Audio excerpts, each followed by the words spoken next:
Saanvi 96.4 radio Saanvi 96.4 megahertz को यो हो दैनिक सन्ध्याकालीन प्रस्तुति कार्यक्रम सवाल जवाब।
नमस्कार अनि हार्दिक स्वागत गर्दछु रेडियो सान्वी 96.4 मेगाहर्जको प्रस्तुति कार्यक्रम सवाल जवाफमा म दीपक गौतम। रेडियो सान्वी 96.4 मेगाहर्जमा हरेक साँझ 6:30 बजेदेखि 7 बजेसम्म प्रसारण हुने यस कार्यक्रम सवाल जवाफमा खास गरी देशको समसामयिक गतिविधि, शिक्षा, स्वास्थ्य, कृषि, रोजगारी लगायत आम जनतासँग प्रत्यक्ष सरोकार राख्ने समय सान्दर्भिक विषय, राजनीतिक घटनाक्रमलाई लिएर हामी कुराकानी तथा छलफल गर्ने गर्छौँ।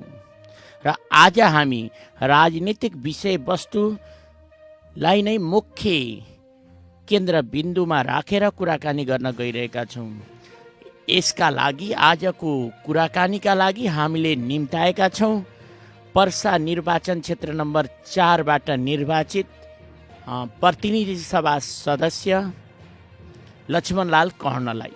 उहाँसँग रहेर हामी राजनीतिक विषयवस्तुमा कुराकानी गर्नेछौँ। उहाँ हाम्रो सम्पर्कमा पनि आइसक्नु भएको छ, त्यसैले ढिलो नगरिकन उहाँलाई कार्यक्रममा स्वागत गर्न चाहन्छु। स्वागत छ सर यहाँलाई कार्यक्रम सवाल जवाफमा। हस्, धन्यवाद। यहाँ पर्साको निर्वाचन क्षेत्र नम्बर 4बाट निर्वाचित प्रतिनिधि सभा सदस्य हुनुहुन्छ। यहाँहरू निर्वाचित भएको पनि 4 वर्ष कार्यकाल लगभग सिद्धिसकेको छ, अन्तिम वर्ष चल्दैछ। अब उपलब्धिको कुरा गर्नुपर्दा केलाई समेट्न चाहनुहुन्छ यहाँले? त्यो गएर क्षेत्रमा हेर्नुहोस् न, मसँग सोध्ने मेरो उपलब्धि तपाईँ क्षेत्रमा गएर हेर्नुहोस्। धर्मशाला कति बन्यो, हजुर हजुर, बाटो कति बन्यो, हजुर हजुर, मन्दिर कति बन्यो, मस्जिद कति बन्यो, त्यो गएर हेर्नुपर्छ नि। यहाँले गर्न खोजे जति गरिसक्नुभयो भन्न खोज्नुभयो यहाँले? मैले गर्ने के हो, मैले पाएको संसदीय कोषबाट खर्च गर्ने हो, अरू के गर्ने हो मैले?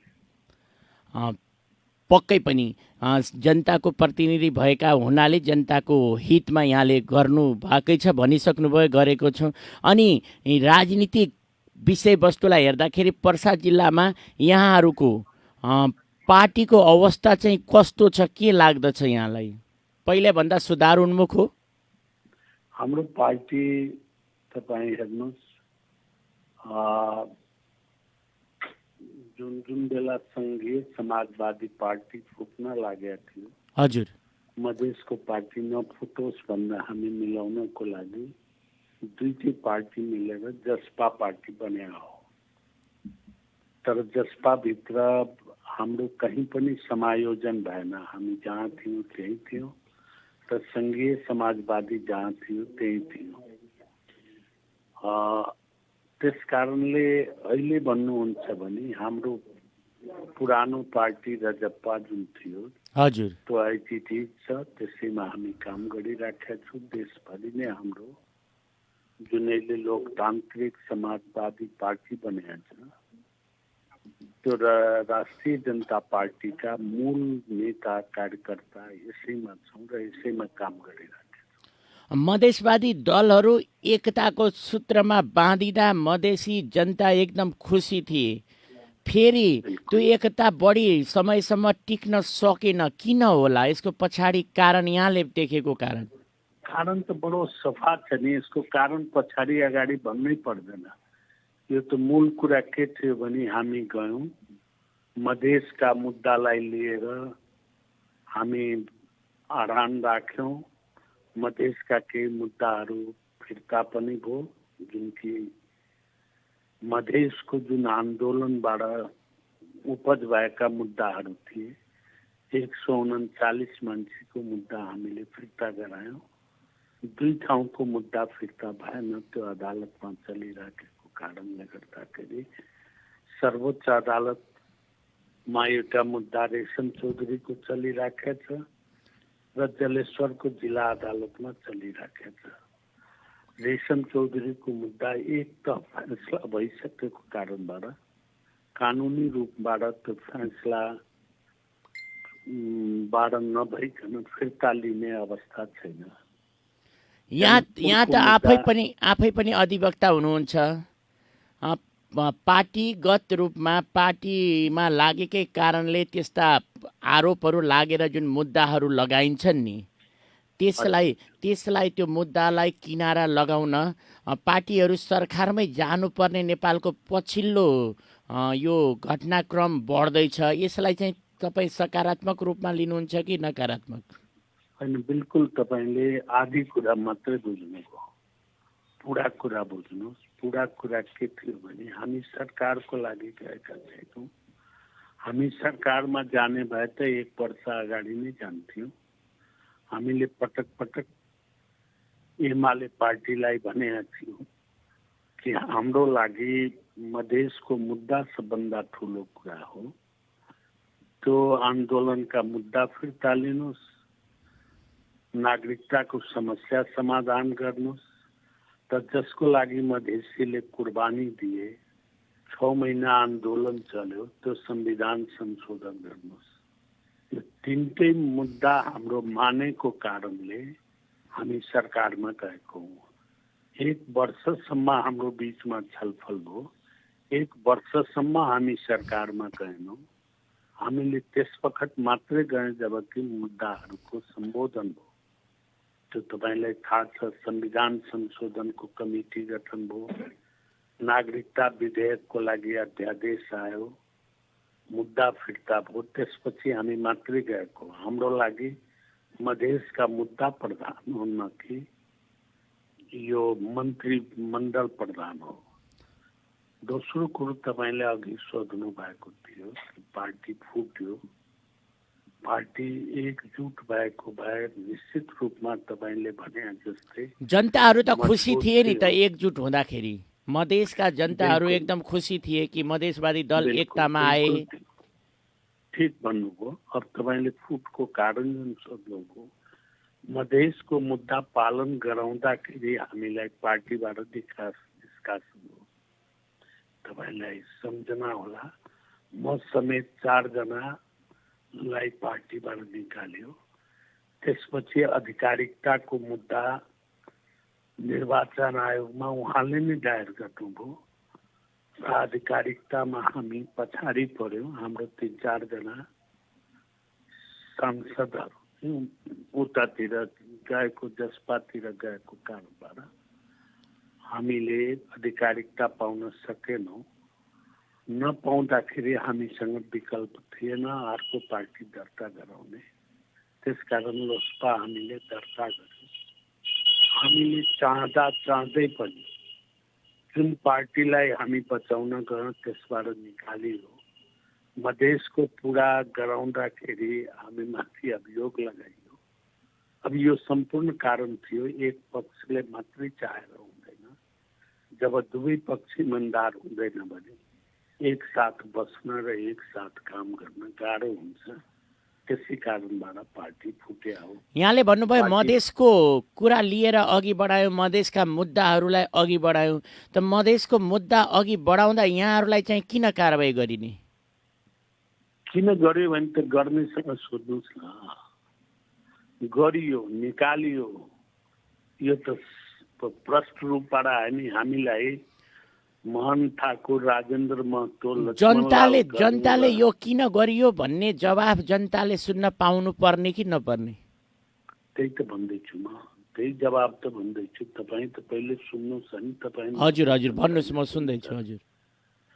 त त्यो के हो भने हामी लगायौँ। हाम्रो दोष के थियो भने मधेसको मुद्दा फिर्ता गराउनको लागि, नागरिकता दिलाउनको लागि र संविधान संशोधनको लागि जुन सरकारसँग बनेको थियो वार्ता कमिटी, त्यो वार्ता कमिटीको मेम्बर थियो हामी। त्यस कारणले हामीलाई निकाले। कारण तपाईँले सोद्धाखेरि त्यही नै हो। निकाले पनि आज पनि हामी मधेससँग जुटिया छौँ, मधेसको हकहितको कुरा गर्दैछौँ। त्यसको लागि त जे कुर्बानी दिनु पर्यो भने हामी तयार नै छौँ। पार्टीले दिएको निर्देशन विपरीत गरेर यहाँहरूले सम्झौता गर्नुभयो भन्ने आरोप लगाइयो कि क्या हो? पार्टीको कुनै निर्देशन थिएन। जुन दिन यो वार्ता सुरु भयो त्यो दिन स्वयं उपेन्द्र यादव पनि बालुवाटारमा हुनुहुन्थ्यो, अशोक राई पनि हुनुहुन्थ्यो। हामीले त्यस वखत पनि पार्टी एक भए पनि मैले अघि नै भने समायोजन भएको थिएन। समायोजन नभएको कारणले र पार्टीमा दुईटा अध्यक्ष थिए, एउटा महन्त ठाकुर र उपेन्द्र यादव। हजुर। त महन्त ठाकुरलाई नै हटाइयो भने निर्देशन कसले दिन्छ, कसले के गर्छ? त्यसकारण निर्देशनको कुनै कुरा नै छैन नि। पार्टीको संसदीय दलको निर्णय बमोजिम हामी वार्तामा गएको हौँ। मधेसको मुद्दा पुरा हुन लाग्यो भन्ने कुरा थाहा पाएपछि जसलाई मधेससँग मतलब छैन कारबाही गरिदिए। त्यो तपाईँलाई थाहा होला कि त्यस्तो कारबाहीलाई निर्वाचन आयोगले पछि बदर गरे। बदर गरिसकेपछि आधिकारिकताको लागि उहाँ जानुभयो। आधिकारिकताको लागि उहाँ जाँदाखेरि 3-4 जना मान्छे हाम्रो यताबाट उता गयो। उता गएको कारणबाट जुन भोटिङ भयो त्यो भोटिङमा हामी पछि पढ्यौँ र पछि पढ्दाखेरि आखिर एक पक्षलाई आधिकारिकता दिए पनि अर्को पक्षलाई पार्टी खोला भन्यो निर्वाचन आयोगले र हामीले पार्टी खोल्यौँ। अब राष्ट्रिय जनता पार्टी समाप्त भएको कारणबाट अर्को नामबाट पार्टी खोल्नु पर्ने भएकोले हामीले लोकतान्त्रिक समाजवादी पार्टी नेपाल भन्ने नामबाट खोल्यौँ। यहाँले भन्नुभयो कि पार्टीबाट निकालिएपछि खोल्यौँ होइन। अब यस्तो एकता गर्दाखेरि अलि राम्ररी बृहत रूपमा छलफल नगरिकन चाँडै एकता गर्नाले बिचमा कुरा मिल्न नसकेर अलिगिनुपर्ने स्थिति आएको हो कि त्यो महसुस गर्नुभयो कि? अनि त्यो के थियो भने वास्तवमा यो हतारमा भएकै हो। एकता गर्दा हतार भएको कारणले चाँडै फुट आएको हो कि? त्यो त्यहीलाई म भन्दैछु। हतार किन भयो भने त्यसमा सबभन्दा कारण थियो मधेसका एउटा पार्टी फुटिराखेको थियो। 12 जना समाजवादी फोरम त्यो बेलाका सांसदहरू छोडेर उपेन्द्रजीबाट भाग्दै थिए।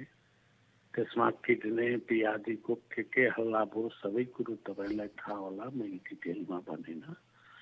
त्यो बेला पार्टीलाई बचाउनको लागि निश्चित रूपबाट मधेसका पार्टी नफुटोस् रहौँ। हामी चुनाव पनि लडेका थियौँ, चुनावी गठबन्धन गरेर लडेका थियौँ। त्यस कारणले यो पार्टीलाई बचाउँ। हाम्रो प्रदेशमा पनि संयुक्त सरकार थियो, त्यसको असर धेरै ठाउँमा पर्ला, मधेसी जनताको हृदयमा चोट लाग्ला भनेर बिल्कुल हामीले सचेत भइकन यो संख्या बढाइदिए भने जुन संख्या बढ्छ उसको हिसाबले 40% पुग्दैन र पार्टी फुट्दैन भनी जोगाउन गएका हौं। अब 1 वर्षपछि निर्वाचन हुनेवाला छ। अब यसरी मधेसवादी दलहरू टुक्रिँदै गए भने, फुट्दै गए भने पुरानै अनुसारको जित हासिल होला त मधेसलाई, मधेसवादी दललाई? होइन, हेर्नुहोस्, आफ्नो कर्म गर्ने हो, कर्मले जित हार हुन्छ। राजनीति गर्ने मान्छेले अब म हारिहाल्छु त्यस कारणले यो गर्ने त्यो गर्ने हुँदैन। राजनीतिक एउटा आस्था र विचारको आधारमा हुन्छ। राजनीतिमा हामी अगाडि बढेका छौँ, जनतालाई यही कुरा बुझाइराखेका छौँ, तपाईँ मार्फत पनि यही भन्यो।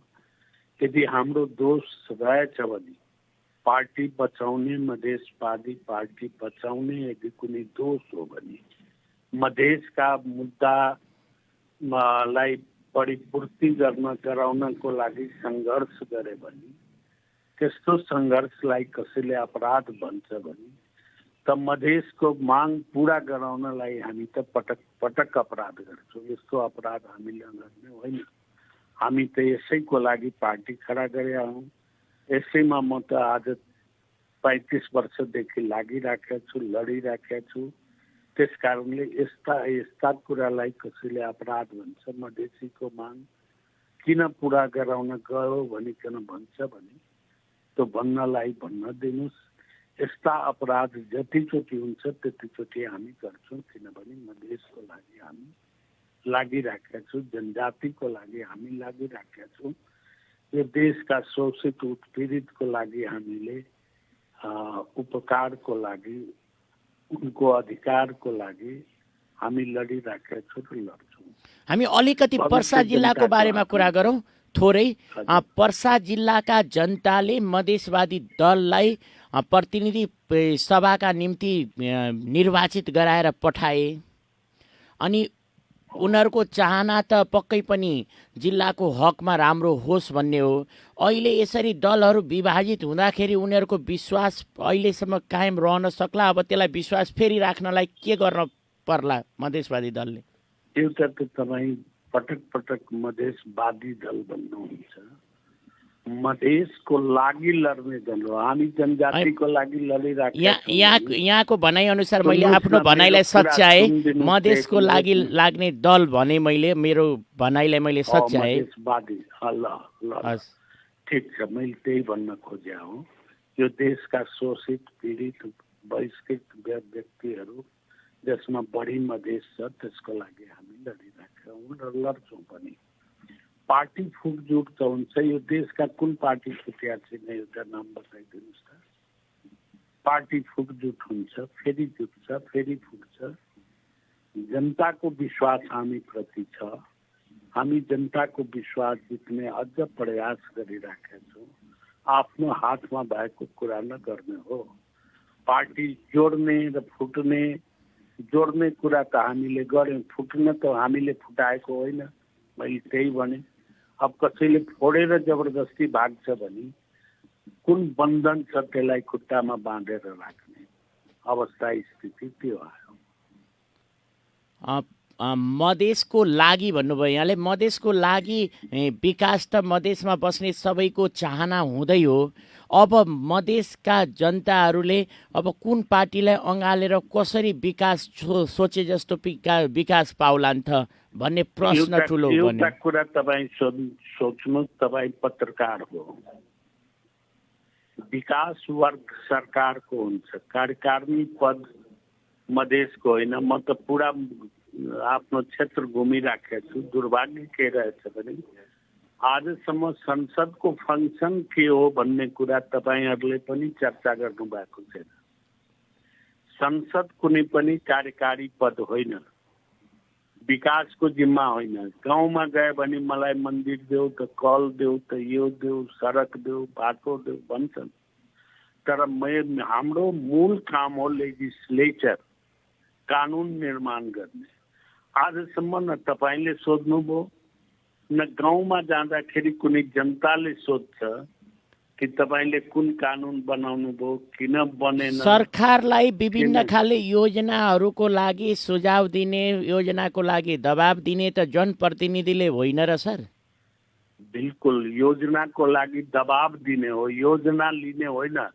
योजना जो सरकार हुन्छ उसले बजेट पेश गर्छ, बजेट अनुसारको योजना हुन्छ र काम हुन्छ। जनताको लागि आवश्यक पर्ने योजना त यहाँहरूले लगिदिने हो नि, त्यसको लागि आवाज उठाइदिने हो नि। कहाँ तपाईँको योजना लगिदिने त्यो भन्नुहोस् त? बजेट बाहिरको पनि योजना हुन्छ। बजेटमा जो योजना हुन्छ त्यो कार्यान्वयन हुन्छ कि हामीले लगेर निवेदन पेश गर्दै जाने र रोजै बजेट बन्दै जान्छ? विकासको कमजोरी के रहेछ त? यहाँहरू जनप्रतिनिधि यहाँले भन्नुभयो कमजोरी भ्रष्टाचार हो। सरकार भ्रष्टाचारी छ, काम गर्दैन, कमिसन खान्छ। गाउँपालिका छ, कमिसनमा काम दिन्छ, जसको विकासको वर्क हो। प्रदेशको काम हो, प्रदेशले त्यही काम गर्छ, अनि हुनुपर्ने विकास भइराखेको छैन। अब यहाँहरू त्यसो भने त्यससँग सम्बन्धित नियम कानुन बनाउने भन्नुभयो, त्यो बनाउनको लागि के पहल गर्दै हुनुहुन्छ त? बिल्कुल ठिक भन्नुभयो। अहिले तपाईँ ठाउँमा आउनुभयो। नियम कानुन बनाउनलाई संविधानमा हामीले संवैधानिक अख्तियार दुरुपयोग आयोग बनायौँ। अख्तियारको सुनवाई पनि मैले गरेका छु। जुन प्रमुखको नियुक्ति हुन्छ, आयुक्तको नियुक्ति हुन्छ। अब यहाँ के छ भने संविधान बन्दाखेरि पहिले दुईटै संविधान सभामा काम गर्यौँ। यो जुन एम्बुस वर्क हो, यो वर्क संवैधानिक हामीले बनायौँ। अहिलेसम्म भारत जस्तो लोकतान्त्रिक देशमा संवैधानिक एम्बुस छैन, जसको लागि पटक पटक लडाई भइरहेको छ। दुर्भाग्य के छ भने जो त्यो पदमा पुग्छ, भोलि मेरो के होला भनी त्यत्रो स्वतन्त्रता दिँदाखेरि, संवैधानिक आयोग बन्दाखेरि, त्यो निर्वाचन आयोग होस्, त्यो अख्तियार दुरुपयोग होस्, त्यहाँ गइसकेपछि जुन स्वतन्त्र निकाय हो, जसलाई कसैले केही गर्न सक्दैन, एउटा महाअभियोग बाहेक कुनै किसिमबाट निकाल्न सक्दैन, त्यो व्यक्ति भोलि भविष्यमा मेरो के होला भनेर सरकारप्रति उत्तरदायित्व भइहाल्छ। त्यस कारणले भन्या कुरो कानुन बनाए पनि, नियम बनाए पनि, एक्जिक्युसन गर्ने निकाय जबसम्म निष्पक्ष हुँदैन, जबसम्म आफूलाई स्वतन्त्र महसुस गर्दैन, तबसम्म भ्रष्टाचार यो देशबाट समाप्त गर्न गाह्रो हुन्छ। त्यो निकायहरूलाई यहाँले भनेको जस्तो गर्नको लागि केले अड्काइरहेछ? किन अड्किरहेछ त यी कुराहरू? यो कुरा अड्किया मूल कारण के हो भने मैले अघि नै भने लोभ, लालच, एउटा पद पाए भोलि मेरो फेरि के होला भन्ने एउटा सोच जुन छ, गलत मानसिकता छ, त्यही कारणले नभएको हो। हामी कार्यक्रमको लगभग अन्त्यतिर छौँ। यहाँले भन्नुपर्ने, रेडियो मार्फत आफ्ना जनताहरूलाई केही सुनाउनु पर्ने, भन्नुपर्ने छ भने राख्न सक्नुहुन्छ सर। तपाईँलाई म के भन्छु भने यो देशमा सबभन्दा ठुलो कोड जुन छ, कोड भन्छौँ, कुष्ठ भन्छौँ, त्यो तपाईँको भ्रष्टाचार हो। गाउँपालिका यो मा हेर्नुहोस् गएर के छ, सङ्घमा के छ, प्रदेशमा के छ, यतिलाई मात्रै कन्ट्रोल हामीले गऱ्यो भने देशको विकास धेरै हुन्छ। विकास त यस्तो कुरा हो कि एकैचोटि गरेर सम्पूर्ण विकास हुँदैन, विकास जीवनभरि हुने काम हो। एउटा सडक बन्यो भने भोलि फेरि त्यसको मर्मत गर्नुपर्ने हुन्छ। तर जनतालाई अहिले चाहियो, अहिले खादको लागि कराइराखेको छ, गाउँघरमा बिउको लागि कराइराखेको छ, त्यो पाइराखेको छैन। यो काम कसले गरिदिने त? कराउने काम तपाईँले अघि नै भन्नुभयो, किन झकझकाउने संसदले? संसद दुईचोटि तपाईँको विघटन भयो र विघटन पछि दुईचोटिको संसद चल्नै नै सकेको छैन। अहिले संसद नै छैन भन्नुहोस्।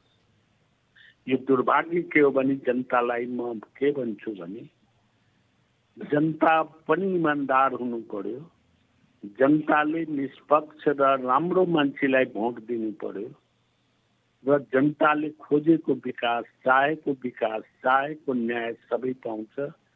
जनता आफै भ्रष्ट भयो भने उसका प्रतिनिधि कहिले पनि राम्रो हुन सक्दैन। यो सन्देश तपाईँ मार्फत मैले जनतालाई दिन चाहेको। भन्नाले यहाँले सन्देश दिन खोज्नुभयो कि अहिलेका जनप्रतिनिधिहरू त्यति राम्रा छैनन्, भ्रष्टहरू नै जनप्रतिनिधिमा पुगे धेरै, त्यसले गर्दा विकास हुन सकेन भन्न खोज्नु भएको। दुईटा कुरा भने जनता पनि भ्रष्ट हो, किन भ्रष्टलाई सहयोग गर्ने, भ्रष्टको मासु खाने, चिउरा खाने र भोट दिने भने जस्तो जमिन हुन्छ त्यस्तै उपज पनि हुन्छ। जनतालाई सचिने म तपाईँ मार्फत अनुरोध गर्दैछु, हामी इमान्दार र निष्पक्ष मान्छेलाई, न्याय प्रेमी मान्छेलाई जिताउँ। मान्छेले सबैलाई चिनेछ, भ्रष्टाचारमा जनता लागेन भने आफै निर्मूल भइहाल्छ। तपाईहरू जस्तो जनप्रतिनिधिले सरकार भ्रष्ट भयो, सरकारले गर्नु सकेन भनिरहँदा जनताको चाहिँ सरकारप्रति विश्वास कसरी रहने त? सरकारले आफ्नो विश्वास दिलाउनु पर्छ। सरकारले राम्रो काम गर्नुपर्छ, भ्रष्टाचार रहित काम गर्नुपर्छ, विश्वास त्यो बेला नै जाग्छ। सरकारले भ्रष्टाचार गर्दै जाने र मेरो विश्वास जनताप्रति कसरी रहन्छ भन्ने कुरा गर्ने यहाँले काम गर्नुपर्छ। यहाँले आफ्नो व्यस्त समयका बावजुद हामीलाई समय उपलब्ध गराउनु भयो, त्यसको लागि यहाँलाई हार्दिक आभार व्यक्त गर्छु सर। ल, धन्यवाद। हस् त, नमस्ते। आदरणीय श्रोताहरू, हामी छौँ कार्यक्रम सवाल जवाफमा र आजको सवाल जवाफमा हामी कुराकानी गर्दै थियौँ पर्सा निर्वाचन क्षेत्र नम्बर 4बाट निर्वाचित प्रतिनिधि सभा सदस्य लक्ष्मणलाल कर्णसँग। वहाँ रहेर राजनीतिक विषयवस्तुमा कुराकानी तथा छलफल गऱ्यौँ। हरेक दिन प्रसार हुने कार्यक्रम यस सवाल जवाफमा हरेक दिन नयाँ अतिथिसँग हामी यस्तै कुराकानी र छलफल गर्ने गर्छौँ। र आजको छलफल कुराकानी कस्तो लाग्यो यहाँले हाम्रो फेसबुकमा कमेन्ट पनि गर्न सक्नुहुनेछ र फेसबुकमा लाइभ गइरहेको हुनाले यसलाई पछि समय मिलाएर पनि यहाँहरूले हेर्न र सुन्न सक्नुहुनेछ भन्दै प्राविधिक मित्र सानुलाई धन्यवाद दिँदै म कार्यक्रम सञ्चालक दीपक गौतम बिदा चाहन्छु। हस्त, नमस्ते।